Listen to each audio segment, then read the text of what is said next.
Aujourd'hui, RLP reçoit un artiste gréco-périgourdin. Si vous n'avez pas déjà une idée de la personne que j'ai en face de moi, laissez-moi vous dire qu'il fait d'un rien un univers bien à lui, composé d'images et de sons. Frénétique, ses créations sont une véritable manière d'être. Il arrange, crée, décompose et crée de nouveau. Quand on l'observe, entouré de ses machines, il a des allures de scientifique fou, et pourtant, dans ce qu'on peut penser un bazar, pour lui, tout est limpide. Dans les studios d'RLP, l'artiste 84 Nawak. Bonjour. Bonjour Emma. On a dit que tu avais un univers bien à toi, avec des images et du son. Est-ce que dans un premier temps, tu pourrais essayer de nous décrire cet univers ? Je dirais que c'est plutôt un univers ésotérique, étrange, mystérieux, rempli d'ombrages, ombrages de vie, ombrages de manière d'être, vivons cachés.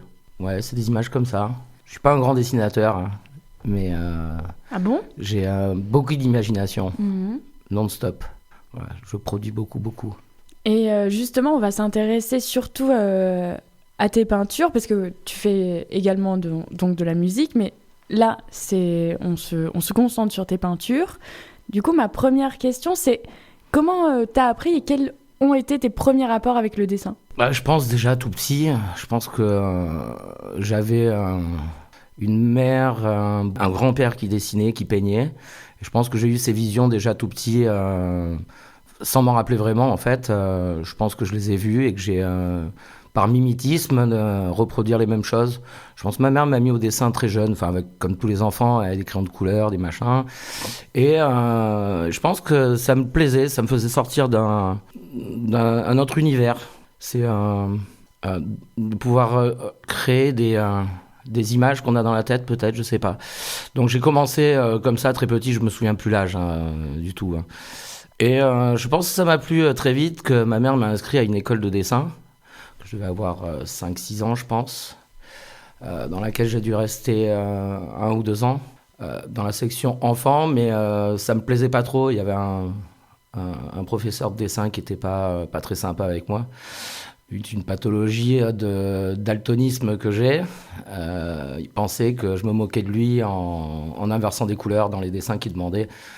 Par exemple, de dessiner un paysage, vous pouvez très bien faire le ciel en violet et les troncs d'arbres en rouge. Donc je pense que ça l'a agacé à un bout d'un moment et qu'il m'a mis dehors. Donc j'ai continué les cours de dessin en cours des adultes avec ma mère, mais ça n'a pas dû durer très longtemps. Premier souvenir à peu près du dessin. Et aujourd'hui, quelle est la place de la peinture dans ta vie quotidienne ? Elle a quelle fonction la peinture aujourd'hui ?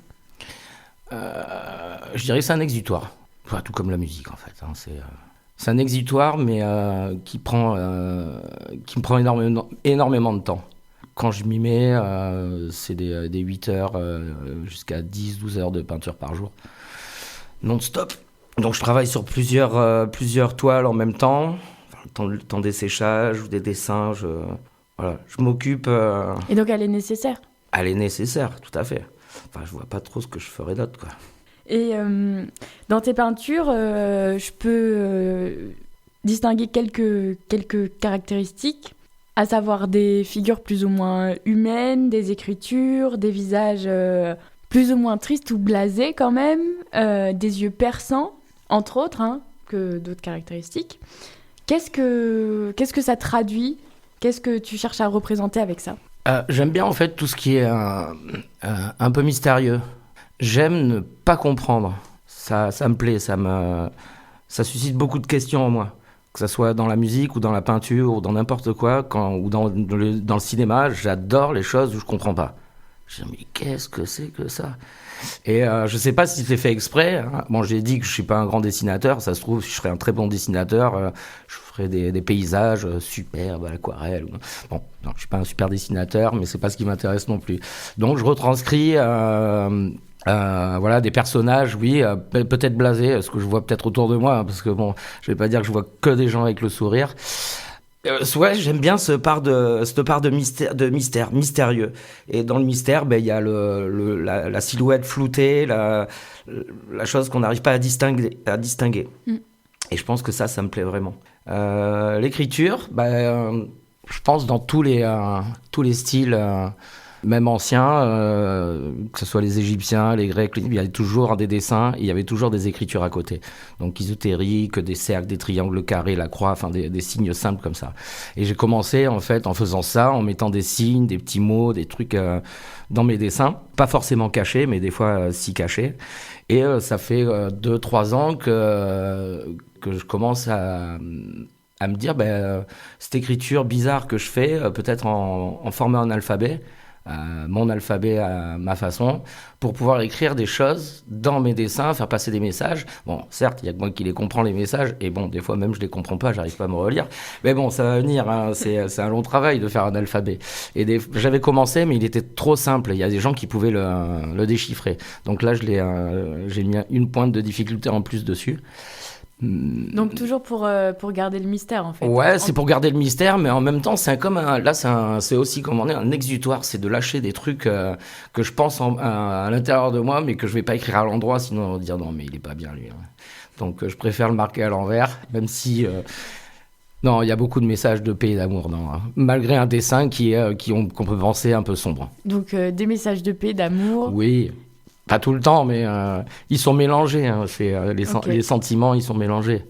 Et justement, qu'est-ce qui t'inspire pour faire tout ça ? Est-ce que tu as des inspirations ? Tu parles d'écriture, tu dis qu'il y avait tout le temps des écritures à côté, même avant, quoi. Enfin, comment ça devient toutes ces idées, ce truc ? C'est des goûts, c'est instinctif ? Comment ça fonctionne ?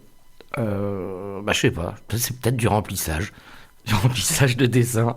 Je dis, qu'est-ce que je vais faire là-dessus ? Non, je trouve ça bien. Je trouve ça fait un peu affiche, ça fait un peu estampe, il y a beaucoup de choses.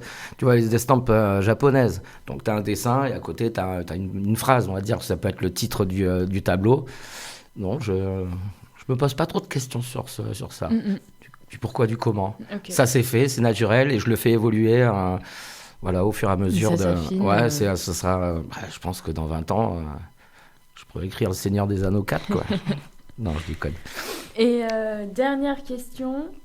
J'aimerais te demander quel est ton rapport au handicap, puisque, comme on l'a dit précédemment, tu es daltonien, mais tu as également un problème aux yeux qui nécessite que tu ailles à l'hôpital assez régulièrement. Tu as aussi des petites grandes douleurs aux mains. Oui. Et quel est ton rapport au handicap et quelle place il a dans tes créations ? Alors, mon handicap. Oui, alors, le daltonisme, c'est un handicap. Alors, pour moi, ça me passe au-dessus de la tête parce que je m'en fiche. Enfin, moi, ça ne m'handicape pas. Si je vois des couleurs différentes, c'est pas un problème, quoi. Enfin, pour moi, ça n'a jamais été un problème, mais je les ai toujours vus comme ça. Genre, le jour où ça change chez quelqu'un, il peut se dire, voilà, c'est bizarre quand même, je vois plus le même truc. Non, ça, pour moi, c'est pas un handicap. Vu que je travaille libre et que je travaille pas pour une boîte qui me dit, tiens, tu fais ça en telle couleur ou machin, je travaille pour moi, donc c'est pas un problème. La main, c'est un problème qui est lié au diabète. Voilà, les yeux, pareil. Les yeux, j'ai fini, donc c'est moins handicapant maintenant. C'était handicapant d'aller toutes les semaines à l'hôpital pour faire des opérations. Et la main, ça découle de ça et des nombreuses heures de piano que je fais depuis longtemps, à 5 heures par jour minimum. Les doigts, ça fait un petit problème. Mais c'est dû au diabète, hein, surtout. Donc dans ma peinture, est-ce que non, je pense pas. Non, je dessine pas des gens daltoniens ou je dessine pas des diabétiques ou des gens qui ont des problèmes de main. Non, ça. Et ça t'empêche pas de créer. Non, peut-être que même ça m'avantage d'avoir sacrément de temps pour mon art. Enfin pour travailler. Je peux pas travailler comme tout le monde. Je peux pas travailler comme tout le monde. Il y a mon handicap. Mais je travaille autrement. Et enfin, d'autres questions ? Oui, pardon. Attends, je vais continuer. Je pense que c'est important que tout le monde devrait avoir un peu un petit jardin secret, un petit talent secret ou quelque chose comme ça, un loisir qui le porte. C'est pas travailler 8 heures par jour dans une boîte qui fait qu'on va s'épanouir. Enfin, on peut s'épanouir, hein, mais d'avoir quelque chose à côté qu'on peut faire évoluer. qui évolue jusqu'à la fin. Je trouve ça super intéressant. D'avoir un loisir qu'on peut faire évoluer. Ouais, ça peut être le sport. Le sport, on évolue. Voilà, tu fais 10 ans de course à pied, tu cours mieux au bout de 10 ans que quand tu as commencé, c'est sûr. Et je trouve ça super intéressant. Enfin, ça me pousse à me dire que dans 20 ans, mon art, il aura changé forcément. Les dessins auront changé. La musique, je jouerai encore mieux du piano et ainsi de suite. T'as encore des dessins d'il y a 10 ans ? Ouais. Et tu vois... même plus, les dessins qui datent de 30 ans. Et ce qui est marrant, c'est que c'est les mêmes. C'est les mêmes. Non, je veux dire, il y a eu une évolution, c'est pas le même trait, mais l'idée était déjà là. Hein. Je pense que très jeune, à 12 ans, j'ai dû tomber sur la tête quelque part ou je sais pas, prendre un choc et que c'est parti, quoi. Non, franchement, je sais pas. Je sais que je pouvais surprendre mes parents à 13 ans, faire des dessins ou des toiles en disant ouh. Et toujours même, je les surprends toujours. Hein. Et du coup, où est-ce qu'on peut retrouver tes toiles ? Où est-ce qu'on peut voir tes dessins ? On peut voir mes dessins sur Internet. Donc j'ai une page Instagram au nom de 84 Nawak où il y a une bonne partie de dessins. Et sinon, à mon atelier. Donc, si on veut te contacter, on passe par ta page Instagram, par exemple. Voilà, on me laisse un message sur ma page Instagram et les gens peuvent venir visiter mon atelier. Ok. Tu as des projets qui arrivent Des projets futurs, ouais. J'ai une expo à l'Art Neuf, rue Aiguillerie à Périgueux, qui devrait avoir lieu dans le courant de l'année, je pense. La liste il a une bonne liste d'attente, mais il m'a contacté pour me proposer. Donc je réponds favorable à cette invitation, bien sûr. Ça, c'est côté peinture. Et après, les expos, non, j'en ai pas d'autres de prévus. Après, j'ai des petits un projet musical qui est sorti sur Spotify, Deezer, enfin toutes les plateformes, qui s'appelle Jetba Project, un projet fusion avec 3 personnes, Amine Moumen qui est au gambri, percussion et chant, qui est issu du Knawa, Vessaouira, Ludovic Goulet de Club Sandwich, qui est à la guitare, multifonction, multistyle, très très bon guitariste. Et moi-même au clavier, synthétiseur et un peu de percussion et l'ingénierie, l'enregistrement, le mixage et tout ça. Voilà, qui est actuellement sur les plateformes. Ok, trop bien. Un autre projet qui viendra dans l'année, plus hip-hop. J'en dirais que pas beaucoup, juste ça s'appellera Johnson et Morning. Voilà, ça sera du boom bap bien old school, années 90. Voilà pour les projets futurs. Tac. Donc on se retrouve peut-être à la sortie de ce dernier projet. Oui. Merci à toi 84 Nawak d'être venu dans nos studios.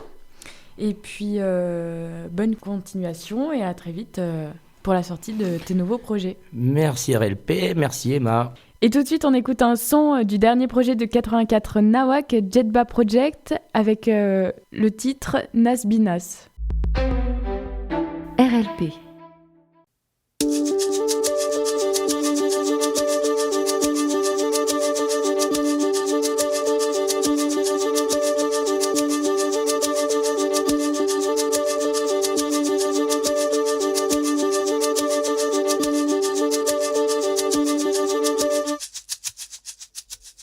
قالوا الناس والناس والناس بالله قالوا الناس بالناس والناس بالله وانت اناني ندمي عني ربي الغني يا اناني الله دايم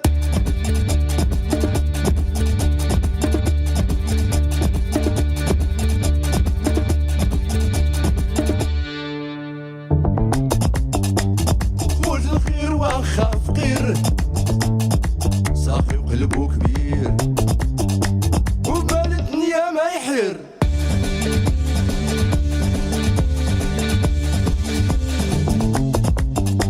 وراك تموت وتخلي واخا تبني وتعلي والله دايم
وحدك